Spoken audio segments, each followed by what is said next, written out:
My name is Victoria Cross. I'm 39 years old, and the day that changed everything wasn't when I first soloed in an F-35 Lightning II at 35,000 feet. It wasn't when I graduated from the Air Force Academy or when I earned my pilot's wings. It was standing in the parking lot of Peterson Air Force Base in Colorado Springs, listening to my father laugh at the most important decision I'd ever made. "She'll never survive basic training," he said, his voice carrying that particular mixture of amusement and disbelief that had followed me my entire life. "She's too soft, too old. Hell, she's pushing 40, what's she trying to prove?" The Colorado wind whipped across the asphalt, carrying the scent of jet fuel and possibility. Behind the chain-link fence, I could see recruits running in formation, their voices echoing across the base as they chanted cadences that made my heart race with anticipation instead of fear. But Dad wasn't looking at the base. He was looking at me like I'd just announced I was planning to swim to the moon. "Victoria, sweetheart," he continued, his tone shifting to that patronizing gentleness he'd perfected over 4 decades of explaining why my dreams were too big for someone like me. "You're a single mother, you've got responsibilities. This military fantasy of yours, it's not realistic." I stood there in my civilian clothes, jeans, sneakers, a simple blue jacket holding the folder containing my enlistment papers, my medical clearance, my test scores that had shocked even me. At 39, I was older than most recruits by 20 years. A divorced mother of 2 teenage kids who thought their mom had lost her mind. Maybe I had. But as I watched those young men and women in uniform moving with purpose across the base, something inside me recognized home in a way I'd never felt in any suburban kitchen or corporate office. "You remember when Tommy tried out for varsity football?" Dad went on, warming to his theme. "Now that took real guts, real determination. That's what I call pursuing a dream." Tommy, my younger brother who'd lasted exactly 3 weeks on JV before quitting because practice interfered with his social life. But in Dad's version of history, Tommy's brief athletic career had been an epic testament to masculine courage. "This is different, Dad," I said, my voice steady despite the fire building in my chest. "This isn't about proving anything to anyone. This is about..." "About what?" he interrupted. "About running away from real life? About abandoning your children for some Top Gun fantasy?" The words hit like physical blows, each one designed to find the places I was already vulnerable. The doubt I carried about leaving my kids, even though they were 16 and 18 and barely acknowledged my existence anymore. The fear that I was too old, too soft, too everything to make it in a world built for people half my age. "Look at yourself," Dad continued, gesturing at my 5'6" frame like it was evidence of some fundamental inadequacy. "You're not exactly built for combat. You've never even been camping without a hotel nearby." He wasn't wrong about that. My idea of roughing it had always involved room service and thread count. But standing there watching those recruits disappear into a building marked flight operations, I felt something I'd never experienced in 40 years of playing it safe. I felt alive. The memory hit me then, sharp as broken glass. I was 7 years old, standing in our backyard while Dad taught Tommy how to throw a football. I'd begged to join, but Dad had patted my head and said, "Princesses don't play football, sweetheart. Why don't you go help your mother with dinner?" I'd spent the next hour in my room, throwing a tennis ball against the wall, with enough force to leave scuff marks that are probably still there. Not because I wanted to play football, because I wanted to be worth teaching. "You know what your problem is?" Dad's voice brought me back to the present. "You've always had these unrealistic ideas about what you can accomplish. Remember the martial arts phase? The rock climbing phase? You start something with all this enthusiasm, then reality hits and you quit. The martial arts phase. I'd earned a black belt in Taekwondo at 35, but Dad had dismissed it as playing around because I hadn't competed professionally. The rock climbing phase. I'd scaled El Capitan in Yosemite, but to him it was just an expensive hobby. Every achievement measured against some impossible standard. Every success diminished by comparison to what real people, meaning men, accomplished. "This time will be different," I said, and I heard something in my voice that made him stop talking. Something that had been building for 39 years of being told I was too much of one thing and not enough of another. "Different how?" he challenged. "You'll wash out in the first week. Basic training is designed to break people, Victoria. It's not summer camp.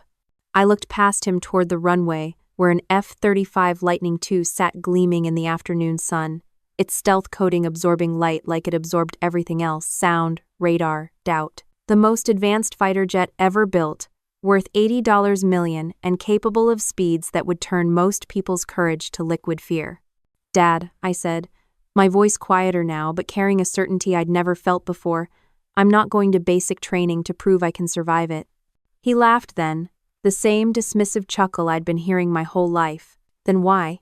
I turned to look directly at him.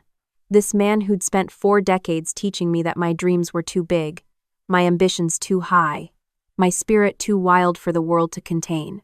"I'm going because I'm going to fly one of those," I said, nodding toward the F-35. "And when I do, every girl who's ever been told she's too soft, too old, or too anything will know that the only opinion that matters is the one she holds of herself." The laughter died on his lips.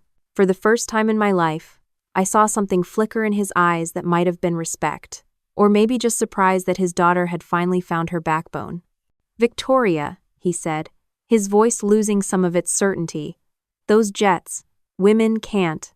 I mean, the physical requirements alone are exactly the same for everyone who wants to fly them," I finished, "and I intend to meet every single one." I walked toward the base entrance, leaving him standing in that parking lot with his assumptions and limitations, and 40 years of underestimating the quiet strength of the daughter he'd never bothered to really see. The woman walking through those gates wasn't the same one who'd stood there 5 minutes earlier. That woman had been carrying the weight of other people's doubts. This woman was carrying something far more dangerous. She was carrying the absolute certainty that the sky was exactly where she belonged. Basic training was exactly what Dad said it would be. Hell on earth designed to break you down until nothing was left but pure will and the desperate need to prove you belonged there. What he didn't count on was how much I wanted to be broken down and rebuilt. Day 1, 4:30 a.m., Lackland Air Force Base, San Antonio. The Texas heat hadn't even kicked in yet, but I was already soaked in sweat from the stress of being surrounded by kids who could have been my children. The drill instructor, Staff Sergeant Martinez, looked at our flight of 60 trainees like we were something he'd scraped off his boot. "Listen up, recruits." His voice cut through the pre-dawn darkness like a knife. "Some of you are going to quit today. Some of you will quit tomorrow. The smart ones will quit before they embarrass themselves." His eyes found mine in the formation, and I saw exactly what I'd been seeing my whole life. Doubt, amusement, the certainty that I didn't belong. "Cross!" He barked my last name like it was an insult. "You're old enough to be half these kids' mother. What makes you think you can keep up?" Every head turned toward me. 60 pairs of eyes, most of them belonging to 18 and 19-year-olds who looked like they'd been carved out of marble by Greek gods. I felt ancient, soft, completely out of place. "I guess we'll find out, Sergeant," I said, my voice steady despite the terror crawling up my spine. He smiled then, but it wasn't friendly. It was the smile of a predator who'd just spotted easy prey. The first test was a 2-mile run in combat boots, in San Antonio. In August, the temperature was already climbing toward 95 degrees at 5 a.m., and the humidity made the air feel like soup. I started strong, keeping pace with the middle of the pack, but by mile 1, my lungs were burning like I'd swallowed fire. By mile 1.5, the 20-year-olds were pulling away from me like I was running through concrete. "Come on, Grandma," one of them shouted over his shoulder. "My mom could run faster than that." The laughter that followed was the same sound I'd heard in that parking lot with Dad, the same dismissive amusement that had followed me for 39 years. But something different happened this time. Instead of deflating me, it fueled me. I dug deeper, found reserves I didn't know existed, and started reeling in the pack, not fast enough to catch the leaders, but fast enough to silence the jokes. I crossed the finish line in the middle third, gasping like a fish out of water but still standing. "Not bad for an old lady," Martinez grudgingly admitted. "Let's see how you do when things get real." Things got real quickly. The obstacle course was a nightmare of rope climbs, wall scaling, and crawling under barbed wire through mud that smelled like decades of sweat and fear. I watched the young studs attack it with the confidence of people who'd never failed at anything physical in their lives. My turn came, and I approached that first rope like it was my personal Mount Everest. 40 feet of braided hemp between me and proving I belonged there. I grabbed it with hands that were already raw from push-ups and started climbing. 20 feet up, my arms were screaming. 30 feet up, I was moving one hand at a time, my shoulders feeling like they were being torn apart. Below me, I could hear the whispers. She's done. No way she makes it. I give her 10 more seconds. Dad's voice echoed in my memory. She'll never survive basic training. I made it to the top of that rope through pure spite. The wall came next 12 feet of smooth wood with nothing but upper body strength to get you over. I watched 3 recruits fail before my turn, young guys with biceps like tree trunks who couldn't find the technique to make it work. I studied that wall like my life depended on it, calculating angles and momentum. When my turn came, I hit it with everything I had, not just strength, but 40 years of problem solving, of finding ways around obstacles that bigger, stronger people couldn't see. I made it over on my second attempt, dropping to the ground with knees that felt like they might give out entirely. The barbed wire crawl was next. 50 yards of belly crawling through mud under wire that would slice you open if you raised your head too high. This wasn't about strength anymore. This was about mental toughness. About being willing to eat dirt and keep moving when everything in your body screamed to quit. I went under that wire thinking about every time I'd been told I was too soft for the real world. Every job interview where they looked at me like I was a liability. Every time someone had implied that being a woman meant being weak, I crawled through that mud like it was my personal pathway to redemption. By week 3, something had shifted. The kids who'd been joking about my age were asking for help with navigation and tactics. Turns out 4 decades of life experience actually counted for something. The ones who'd been betting on when I'd quit were starting to look at me with something that might have been respect. But the real test came during week 6. The capstone exercise, a 24-hour field training exercise that would determine who moved on to technical training and who went home. We'd been awake for 18 hours, had eaten nothing but MREs, and were facing a final 12-mile ruck march with full packs in 102-degree heat. 3 recruits had already been medically disqualified. 2 more had quit. At mile 8, I hit the wall. Not the physical wall, I'd been through that already. This was deeper. This was the place where your mind starts bargaining with your body, where quitting starts to sound reasonable. My pack felt like it weighed 200 pounds. My feet were raw inside my boots. Every step was agony, and I still had 4 miles to go. That's when I heard it again. Dad's laughter. She'll never survive basic training. And something inside me that had been bent for 39 years finally snapped back into place. I finished that march. Not first, not last, but I finished it. When I crossed that final line, Martinez was waiting with a clipboard and an expression I'd never seen from him before. "Cross," he said, his voice different now. Respectful. "You've been selected for advanced technical training, fighter pilot track. Out of 60 recruits who'd started, only 4 had been selected. I was the only woman, the oldest by 15 years. I thought about calling Dad right then, about hearing his reaction to the impossible thing his too old, too soft daughter had just accomplished.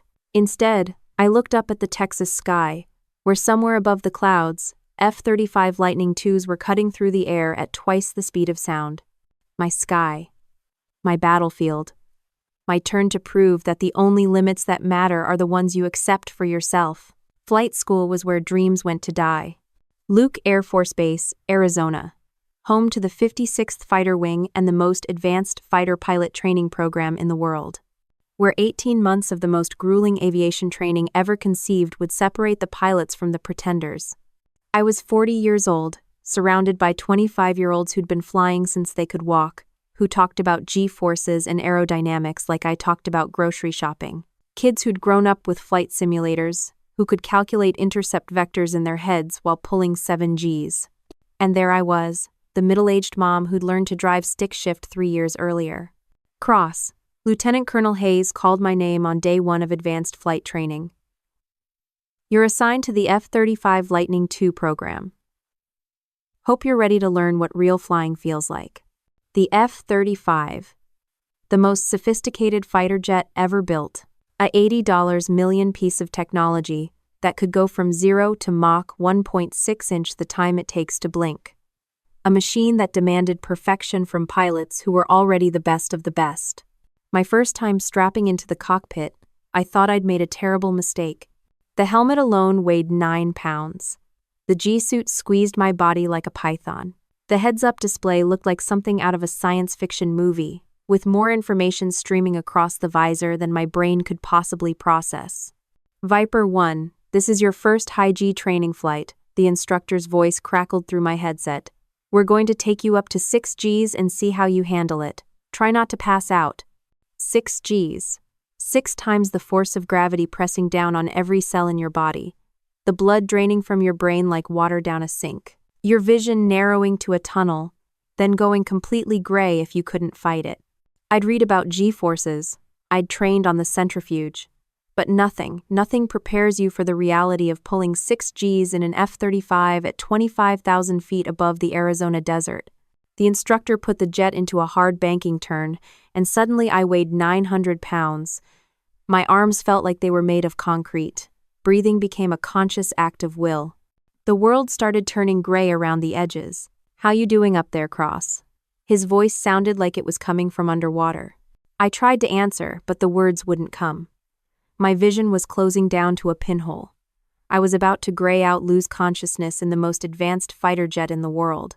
Then I heard it. Dad's voice, clear as if he was sitting in the cockpit next to me. She'll never survive basic training. Something primal and furious surged through me. I tightened every muscle in my core, forced blood back to my brain through sheer willpower, and pulled myself back from the edge of unconsciousness. Still here, sir, I managed to gasp into the radio. Outstanding, Cross. Let's see what happens at 7. 7 Gs, then 8, then 9. Each time pushing my body to the absolute limit, each time finding reserves I didn't know existed. By the end of that flight, I was pulling 9 Gs without graying out a tolerance that impressed even the instructors. But the real test wasn't physical. It was mental. The F-35 is more than a fighter jet. It's a flying computer with more processing power than most small cities. The pilot doesn't just fly it. They become part of its neural network, processing information at speeds that human brains weren't designed to handle. While the 25-year-old struggled with information overload, I found something unexpected. 40 years of life experience had taught me to prioritize, to filter out noise and focus on what mattered. The same skills that had helped me manage a household, raise 2 kids, and juggle 3 part-time jobs turned out to be exactly what you needed to manage the sensory bombardment of modern air combat. Cross, Major Stevens pulled me aside after a particularly complex training mission. I've been flying for 20 years, and I've never seen a rookie adapt to the lightning systems this quickly. How are you processing all that data? The truth was, I wasn't trying to process it all. I was treating the F-35 like a partner, not a machine. Listening to what it was telling me, trusting its systems while maintaining command authority. The younger pilots were fighting the jet, trying to dominate it. I was dancing with it. 3 months into the program, we faced the crucible. Nighttime air-to-air combat training against aggressor pilots instructors, flying F-16 second, whose job was to kill us in simulated dogfights. My first engagement was a disaster. I was so focused on not screwing up that I forgot to actually fight. The aggressor pilot shot me down in about 30 seconds, and I landed feeling like I'd let down every woman who'd ever been told she couldn't handle combat. Cross, the debrief was brutal. What the hell was that up there? You flew like you were afraid of your own jet. He was right. I was afraid. Not of dying. I'd made peace with that risk the day I enlisted. I was afraid of failing, afraid of proving Dad right, afraid of being the cautionary tale about women who reached too high. The second engagement was different. I stopped thinking about Dad, stopped thinking about proving anything to anyone, and started thinking like a predator. The F-35 became an extension of my will, its sensors, my eyes, its weapons, my claws. When that F-16 came hunting for me, I was ready. The dogfight lasted 12 minutes, an eternity in air combat. Banking, diving, climbing, each of us trying to get position on the other. The G-forces were crushing, the mental calculations happening at light speed. But I had something the aggressor pilot didn't expect: patience. 40 years of learning that sometimes the best move is to wait for your opponent to make a mistake. He got impatient, turned too hard, bled too much energy trying to force a shot. I was there when his mistake created an opening, and I took it. Guns, guns, guns. I called over the radio as my targeting system locked onto his jet. In a real fight, he'd be dead. Well, I'll be damned. His voice crackled through my headset. Nice flying, Cross. That was textbook. The word spread quickly through the squadron. The 40-year-old mom wasn't just surviving the F-35 program, she was excelling at it. Her situational awareness was uncanny. Her weapons employment was precise. Her ability to stay calm under pressure was starting to become legendary. Cross, Colonel Hayes called me into his office after 6 months of training. Your instructors tell me you're not just meeting standards, you're setting new ones. Your test scores are in the top 5%. Your flying evaluations are outstanding, and your tactical development is remarkable. He paused, studying something in my file. There's talk upstairs about fast-tracking you for operational assignment. If you continue at this pace, you could be the youngest female F-35 pilot in Air Force history. The youngest female F-35 pilot in history. I thought about that scared woman who'd stood in the parking lot at Peterson Air Force Base, listening to her father laugh at her dreams. About the recruit who'd struggled to climb a rope while kids half her age made jokes about grandma. About the pilot candidate who'd almost passed out on her first high-G flight. That woman was gone. In her place stood someone who belonged in the cockpit of the most advanced fighter jet ever built. Someone who'd earned her place through blood, sweat, and an absolute refusal to accept limitations imposed by other people's expectations. I was going to rewrite history, and Dad was going to have to find new words for what his daughter had become. The ceremony unfolded at Luke Air Force Base on a flawless Arizona morning, crystal sky, 72 degrees, the kind of day that whispered, anything is possible. I stood in the ready room, adjusting my dress blues. 41 now, 2 years since that parking lot conversation that had changed everything. The reflection in the mirror showed a woman with pilot's wings on her chest, ribbons etched with battles won against impossible odds. Through the window, families filled the hangar, children buzzing with excitement, spouses holding programs with golden lettering. And there, leaning against the wall, arms crossed with that familiar half-smirk, was Dad. He had driven down from Denver, no doubt assuming he was here for some token recognition. I hadn't told him the truth. Not yet. Cross. Major Stevens's voice broke my thoughts. His reflection joined mine. You ready? I drew a breath, straightened. I've been ready my whole life, sir. The hangar gleamed with red, white, and blue bunting. Center stage stood a podium flanked by flags, and behind it, under lights like a sacred relic, an F-35 Lightning II. My jet. The one I had flown at Mach 1.6, carving the sky at 35,000 feet. The ceremony began in strict military rhythm anthem, invocation, formal remarks. I stood with other honorees, but I could feel Dad's gaze, steady and skeptical. He still thought this was about basic graduation. He was about to be shaken to his core. Then Brigadier General Patricia Morrison took the podium. Her voice carried like steel through the cavernous hangar. Today we honor the men and women who stand at the very pinnacle of aviation the pilots trusted, with the most advanced aircraft ever created. The F-35 program is the most rigorous in Air Force history. Less than 1% of candidates complete it. I caught sight of Dad shifting in his seat. His smirk faltered. Today, the general continued, we recognize a pilot who has rewritten the record books. Someone who came to us later in life, who faced obstacles that would have broken lesser individuals, yet proved that excellence has no age, no gender. The hangar fell silent. Even the maintenance crews had stopped. Captain Victoria Cross. Her words rang out like a bell. Step forward. My knees felt weak, but I walked each step forged from years of sweat, humiliation, and unrelenting determination. Whispers rippled through the crowd. Captain Cross has accomplished something unprecedented. At 41, she stands as the oldest woman ever to complete F-35 training and the youngest female F-35 pilot currently serving in the United States Air Force. The words detonated like a sonic boom. Applause erupted, crashing against the steel walls. I held my posture, eyes forward. Out of the corner of my vision, I saw Dad. Not clapping, just staring, mouth slightly open, as if seeing his daughter for the very first time. General Morrison pressed on. Captain Cross's scores rank in the top 5% of all F-35 pilots. Her tactical evaluations are exemplary. Her dedication to mission success and peer safety is already legendary.